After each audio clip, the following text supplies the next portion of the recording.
Well, hello Royale players, Ashlane here coming at you today with some more Clash Royale strategy. This time we're going to go over a deck that I've been playing and having a lot of success with, and I call it the Swarm deck because it features a skeleton army and witches. I try to swarm the enemy with both those and a Goblin Barrel. That's the main crux of my deck right now. We'll go through every card and kind of talk about how I'm using them. So a Knight is really the staple of every deck. I love the Knight. Knight is so versatile. It can act as a hit point buffer as well as a defensive unit distraction. The Witch is really powerful, and I just got her to level 4, so that's absolutely huge. Sometimes you just play with the epics that you're able to level up because you have no control over the cards.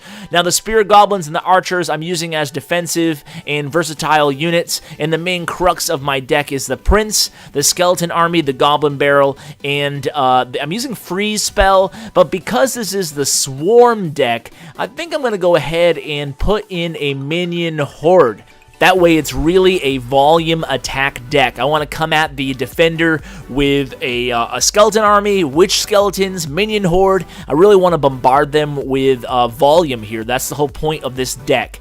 Now, my average elixir cost is 3.8. That's a very valuable tool. I like to stay as close to 4 as possible, but I've seen people have success with decks all the way up to 5+ elixirs. So let's see this live match here. Let's wish him good luck and see what we can do here. So he's 1 level higher than I am. I'm going to play the Witch. Hate to play people 1 level higher than you are. It feels like a mismatch from the get-go, but I'm confident I can pull this win off. I love this deck. So let's see what happens here. He's playing a Prince on the opposite lane. He knew I had a lot of elixirs, so you really don't want to play a Prince when you know your opponent has a lot of counters up. So I had the Swarm, the Skeleton Army, excuse me, and then I'm going to drop my Prince there. So I'm going to get that tower there. There's nothing he can do when he's that low on elixir to stop a Skeleton Army with a Prince. So 1 tower down pretty early on in this match. Let's see what happens here. I'm going to build up my elixir. Don't want to get too excited here. So the dragon's coming, the baby dragon. We're going to counter that with some spear goblins there. He's coming at me with a Goblin Barrel, and I don't have the skeleton army ready, so let's go ahead and see what I can do here. So he got quite a bit of damage down on my tower. I'm going to go ahead and drop a Witch, kind of reload. A Witch is a great reload card. You can drop her and then just kind of let your elixir build up a little bit and see what the defender does. He doesn't seem to be countering with much right now. He just has a Witch on the board. Probably has more elixir than I do. He counters with a skeleton army. Gonna drop some goblins. Let's see if we can overwhelm him here. So we're low on elixir. We know he has the Goblin Barrel, so we don't want to get too ahead of ourselves. Once you see the opponent in the first minute or two of the match, once you see what kind of cards they have, you want to be cognizant of what they have and try to plan ahead of time for them afterwards. So we know he has the Goblin Barrel. That's a devastating card. We know he has a Prince. That's another quick, devastating card. So we don't want to be caught with low elixir. So you always want to make sure we're setting up a proper attack from the get-go. So what I mean by that is I'm going to go ahead and reload with a Witch. She provides a nice defense. I'm able to counter this Goblin Barrel with a skeleton army. Now here's going to be my Swarm. I'm going to drop the Horde. Going to drop the Spear Goblins. Got a lot of things going on right now. I'm going to drop a Knight. A Knight is very versatile. He's going to go ahead and distract that dragon, eat up a lot of that hit points. Now here comes the Goblin Barrel. So things are looking pretty good. This is exactly what I wanted this strategy for. He's going to come at me with another Goblin Barrel. I'm going to drop my Skeleton Army. Going after the King Tower. Will I be able to get it? Let's drop a Horde here. He's going to distract me with a... Okay, we got him. 3 crowned.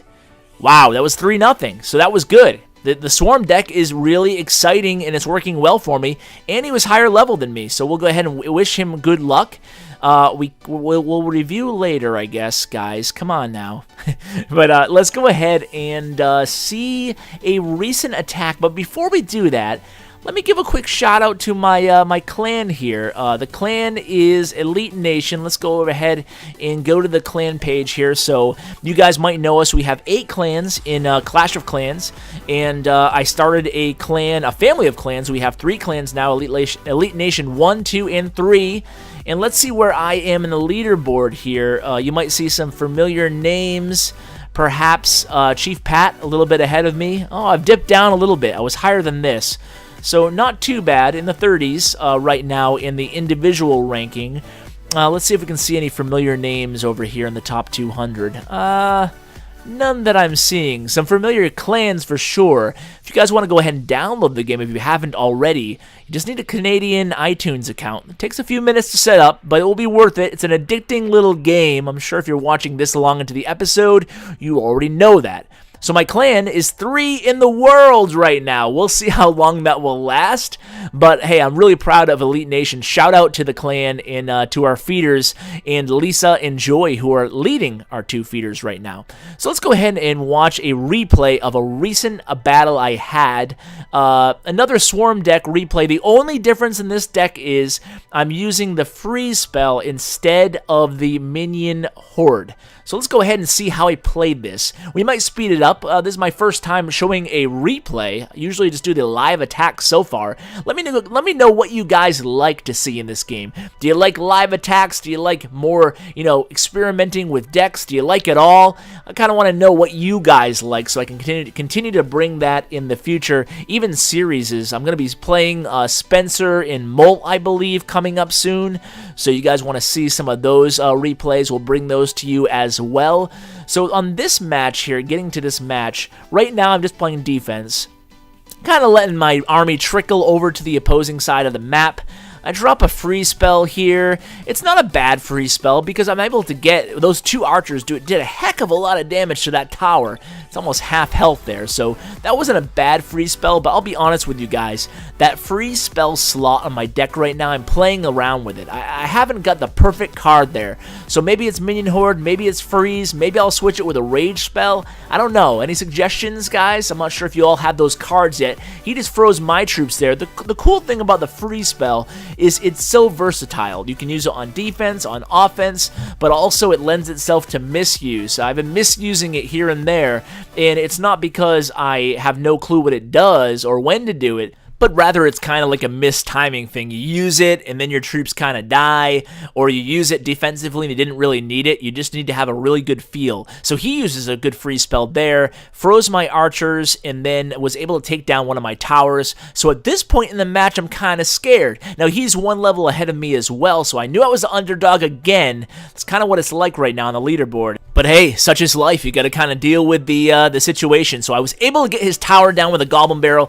Even though he had the arrows, which is the Goblin Barrel's worst nightmare, I kept waiting for him to be low on elixir, and every time I thought he was low, I would shoot that Goblin Barrel. I wouldn't do it like, randomly willy-nilly throughout the match. I would wait to make sure he's low on elixir. Now, maybe you guys just started playing and you're saying, well, how do I know if they're low on elixir? That seems kind of like a lot to keep track of.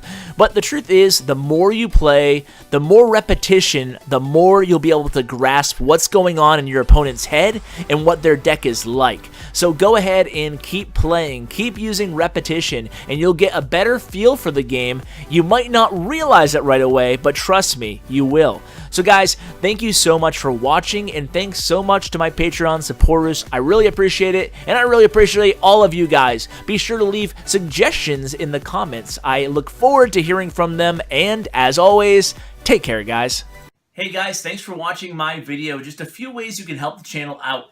Number 1, like. Number 2, subscribe. And number 3, comment. Tell me what you think of the video. I really appreciate it, guys, and it really helps me out a lot. Also, you can find me on social media. I'm active every day on Twitter at Clash_with_Ash, and on Bindle chat group #ClashWithAsh. And as always, you can find me on my website at www.clashwithash.com. Thanks, guys.